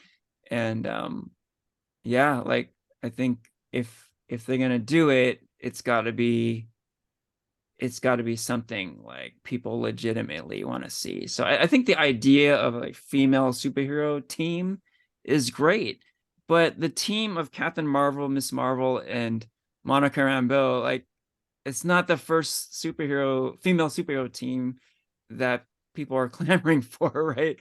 Um, to be honest, it's the X-Men, right? People want to see the X-Men. There's like some tons of like the best Marvel female superheroes are X-Men, right? So I can see why people passed on this. Like, it's like, oh, if I want to see like awesome and also an awesome female superhero team from Marvel, I'll just wait for the X-Men, right? Um, so it's disappointing, but I kind of understand why this movie didn't make a whole lot of money. That- yeah, it's also, I think there's like, this is also like the seventh superhero movie released this year. Really? Yeah, because you have Oof. Shazam 2, you have Blue Beetle, and The Flash on DC side. Not to mention we have Aquaman coming out later. So that's three. We have um Ant-Man. We Hmm. have Guardians of the Galaxy Volume 3. And then this movie. And not to mention we have Spider-Man Across the Spider-Verse. So that's Yes. seven superhero Ooh. movies released in 2023. Soon Yeah. to be eight because we have Aquaman coming out. And uh I think unfortunately, like, I think with so many, you have to stand out. Like, I feel like Yeah. there's a couple of movies that did really stand out and they did pretty well. Guardians of the Galaxy Volume 3 Hmm. and Across the Spider-Verse. Yep. Great movies. Everyone loved them. A lot of positive buzz, and they did really well. And they really did stand out. Where some of the other ones that really didn't do well. In fact, they did probably a lot worse than I Hmm. think anyone was really expecting. Yeah. Maybe for kind of each one kind of had their own little reason why, but I do think this kind of feeds a bit into that like kind of superhero fatigue narrative. Yep. And people are kind of over these and like, I do like a light, fun, fluffy movie, a light, fun blockbuster to just kind of relax to. But um I think they're kind of nice in their own way and their own space, but I also think when you have kind of so much that kind of feels a bit like this. It feels like, just another one. Yep. Hmm. Hmm. I'll wait 3 months and then I'll just watch it on Disney Plus when I feel like it. Yeah. Yeah. Yeah. Well said. I think just the sheer quantity is killing the genre. It's just too much. It really is. And if you were to tell me that a Taylor Swift documentary, a Barbie movie, and like a biopic about Oppenheimer would be like outgrossing MCU movies, I would have told you you're crazy, right? But it's happening, right? So the shift is happening. It's for real. Superhero fatigue is for real, and just things are changing, right? Super Mario Brothers, it made a shit ton of money. People are looking at other things now. So yeah, it's an interesting point of time now, right? So what do we think? Like our beloved superhero movies are facing an uncertain future right now, right? How do we feel about all that?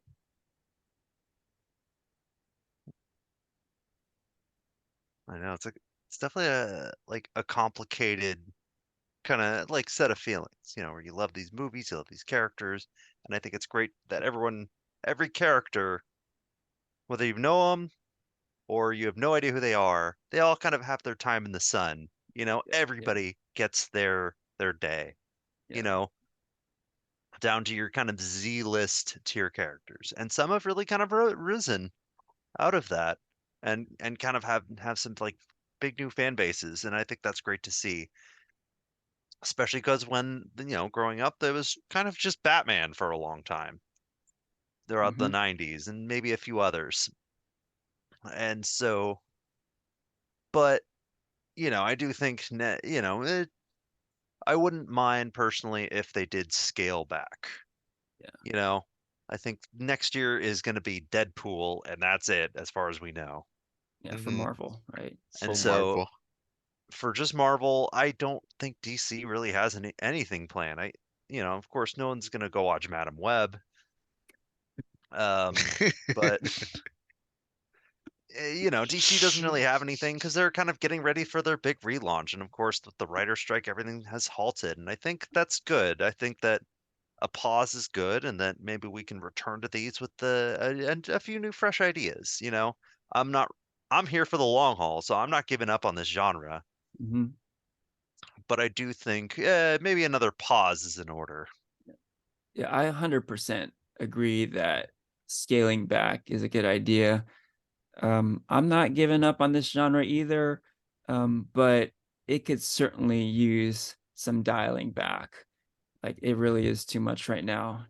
Like let's just chill, pump the brakes, rethink some things, and we'll get back at it and maybe not pump out 7 superhero movies theatrically a year plus a bunch of shit on streaming services, right? Yeah, dial it back a bit. 100%. I mean, to me, like the character portrayed in the movie doesn't define who the character is. To me, it's that those characters still live in comic books to me. And like just like comic books, there's new artists, there's new writers that take over a series. The theatrical version is just another version of the character. Amen. Amen to that. So if these do decide to wither away, hey, we had a good run. Yeah. But I'm not giving up either. Yeah. That's a good point. Like, we're not giving up on the movies, but if you do give up on the movies, it's still okay because they all came from comic books and they'll live on there for sure. If you do give up on the movies, are you really a comic book fan?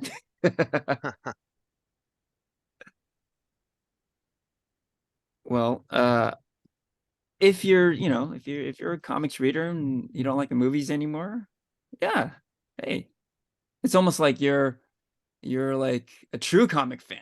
You're like Oh, if you don't watch oh it, yeah, a purist, right? Right. I was erring on the other side. Like, let's support these movies because Yeah, we love comic books. yeah, yeah. It depends who you are. But it sounds like we're all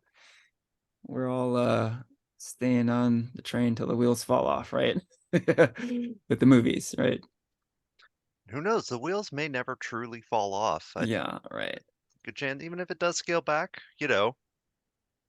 it's superheroes might be with us forever. Yeah, They already kind of have. They've lasted this long, right. and they're still good. I'm loving Invincible right now. There you go. Oh, I haven't started that one. But if they've made how many Fast and Furious movies? Come on. Yeah, Come yeah, on. yeah. I There's still mean, a lot of runway.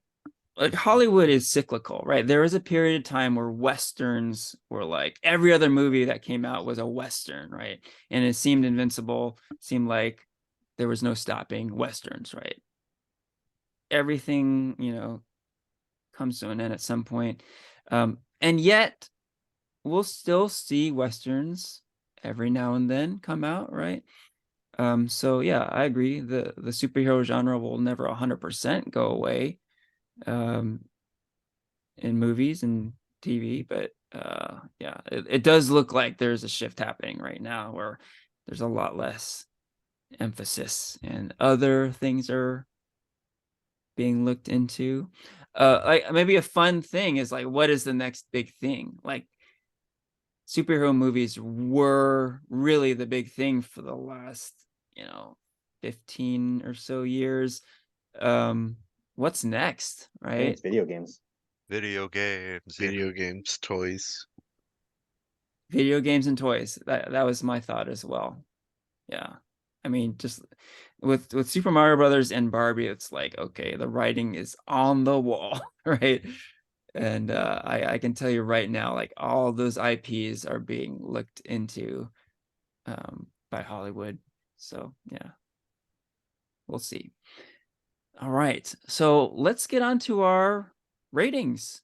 Yeah, what would you rate the Marvels on a scale of 1 to 5?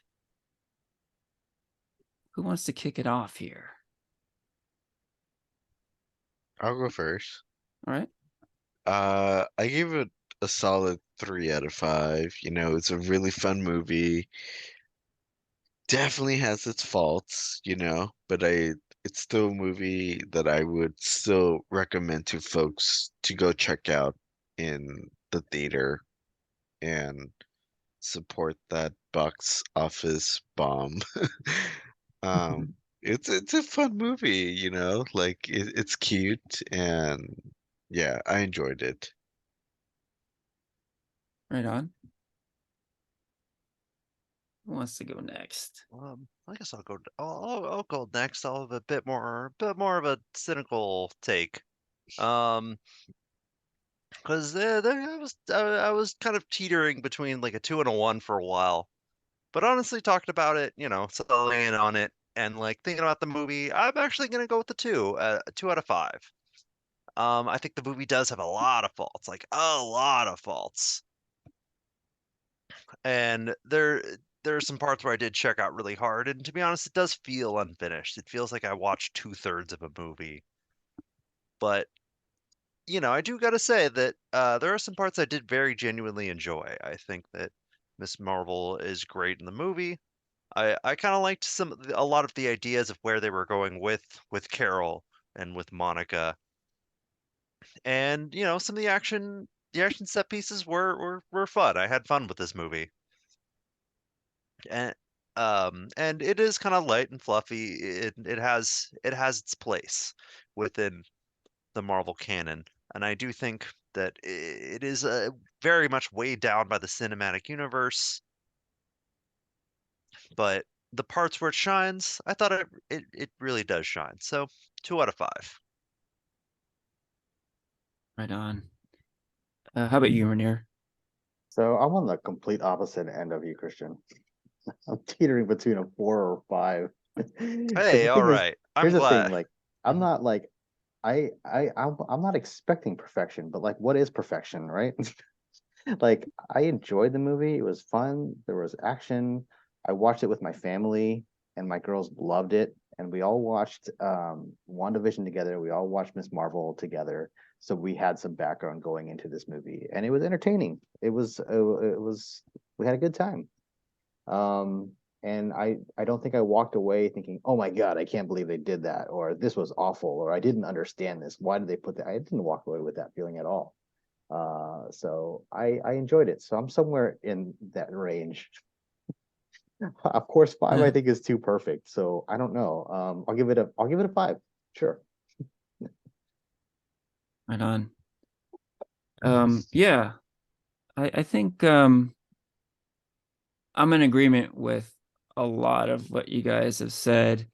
And yeah, to evaluate this movie as, I don't know, something serious, as like a work of art, like it's just it's not the right approach, I guess you could say, because it's not.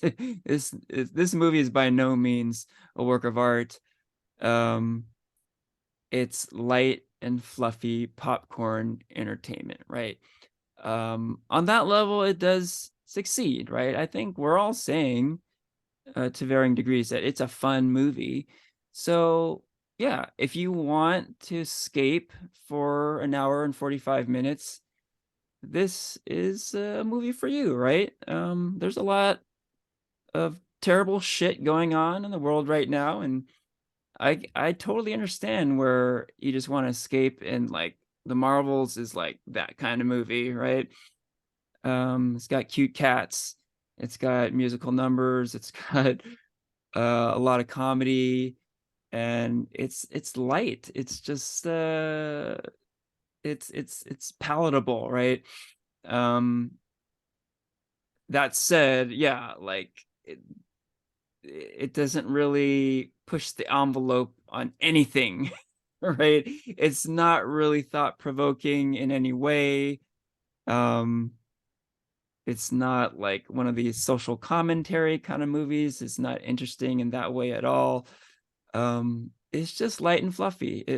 That's really what it is. Hard for me to recommend too highly, but I'll recommend it nevertheless. I'm kind of with you, Porfirio, in that respect. I'm gonna go with 3 out of 5 as well. So there you have it. The Marvels, kind of a split decision in some ways, but I think we all can agree that it is a pretty fun movie. And yeah, like I think if you're looking for a particular sort of movie, like an escapist light entertaining movie, like this is probably a good pick. Yeah. Okay. We like to finish on comics recommendations. Do we have any? Do we have any Captain Marvel or Miss Marvel or Monica Rambeau related comics recommendations today? I have one kind of as a backup if no one has one, but Also gotta add one as a bit of oh a yeah. back. Yeah, why don't we bring up both? What do you got, Yeah, let's Christian? do both. I guess I'll start. Let's see, because I haven't read a ton of Captain Marvel, but I actually did read some of Miss Marvel. Um, and let's see, I'm like quickly like typing so I can get the novel kind of in front of me. But I actually did really like Miss Marvel series. I had read volume one and bits of volume two. Is it, I never, are you I talking think, about her first run? yeah, her first run. Oh, that was really good. I Yeah. think I ended up giving you the graphic novel for volume one, Porfirio. Yeah, that was really good. Yeah. Yeah, I do highly recommend it. G. Willow Wilson is the author. Um, and as part of Marvel Now. Uh, I do highly recommend picking up Volume One, No Normal, from 2014 when she kind of like really blew up. hmm Of course, her power set and her origin is way different in this. It involves the Terrigen Mists, and her power set is much more like Reed Richards instead of there's no bangle, there's no kind of like energy, like kind of blast that she does, like in this movie. Yeah, she's inhuman. Yeah, that's true. She is an inhuman, which they do retcon later. But I do highly recommend it. I do recommend because Miss Marvel was really the standout character in this movie, so I Hmm. recommend picking up some Miss Marvel. Do you know, Yeah. I think that writer, her creator, was one of the screenwriters on the Miss Marvel Disney Plus show. Oh, I didn't know that. Interesting. It's a cool little tidbit. Yep. Okay, yeah. Oh, and I guess notably Miss Marvel is not a mutant in the comics, right? Which they hinted at Mhm. in the TV show. She is in the new comics. Is that right? Yeah, Yeah, they like changed it. yeah, I like did not know that. in July she died in one of the Spider-Man comics, and then the X-Men resurrected her as a mutant. And that series is actually co-written by the actress, the Miss Marvel actress. Hmm, Hey, interesting. so that might be another good one worth picking up. There you go. Okay, so my pick is also Miss Marvel related. We talked about the Champions. That's my pick. The Champions have actually had a number of series released by Marvel Comics, but I'm going to recommend the first one from 2016 from Mark Waid and Humberto Ramos. Yeah, really good stuff. It's sort of like there was these young superheroes felt the need to have a team because the Avengers principles were kind of at odds with them. So they branched out and formed the Champions.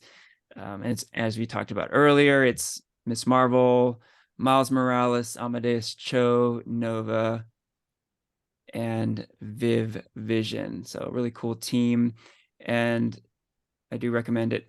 Yeah, interestingly, we talked about that scene with Kate Bishop, and I'm kind of excited because it for up until this point, all the talk has been Young Avengers, Young Avengers, Young Avengers. But with Miss Marvel in that scene, seemingly assembling the team, it might be Champions, right? Because in the comics, Miss Marvel is like the leader of the Champions, so Hmm. it might go that way. So it'll probably be like kind of a mashup of the two teams. But I'm pretty stoked. I've read a lot of Champions comics. I'm recommending like essentially the first series, the first trade, like issues 1 through 5. But they're all pretty good. And yeah, I would love to see like an on-screen portrayal of that team. So looking forward to seeing what lies ahead. Okay. With that, we can wrap up the episode. This is farewell from Henry, Christian, Porfirio, and Ranier.